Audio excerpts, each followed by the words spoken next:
I'm not a morning mouse. I was already stressed about my speech. To ease my nerves, I took a deep breath, repeated these words. I will not embarrass Benjamin. I am a smart, successful mouse. I was starting to relax when the phone rang. I jumped up to answer it and bumped my head on the shelf over my bed. Ouch! What a nasty wake-up call. I answered the phone. It was my sister, Thea.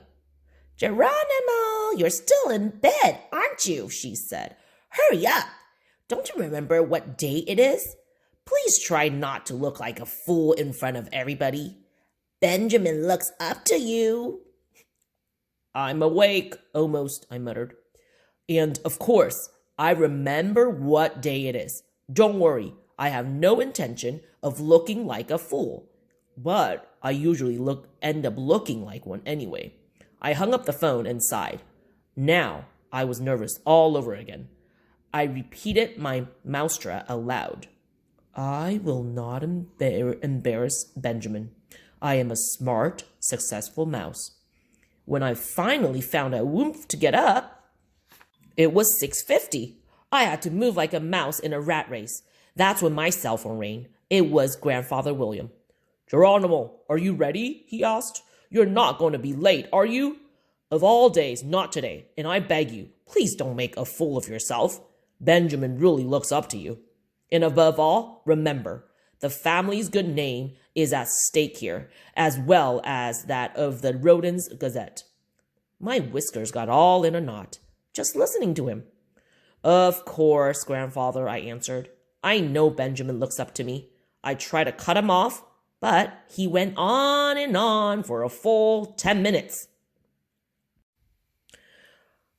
I had just hung up when the doorbell rang. It was Aunt Sweetfur. Good morning, Geronimo, she said. I was just passing by and thought I'd stop to say hello. I hope it's not a bad time. Thank you, Aunt Sweetfur, I replied. No, you're not bothering me at all. Come right in. I brought you something sweet to give you a little courage.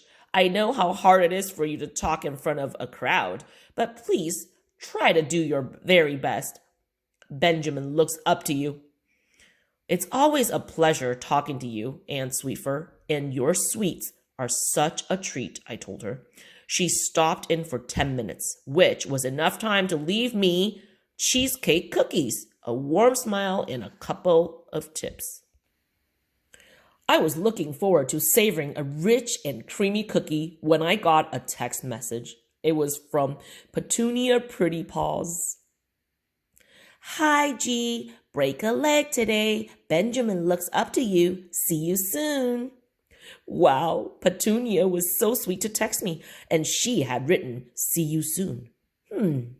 Could it mean maybe, just maybe, she wanted to see me?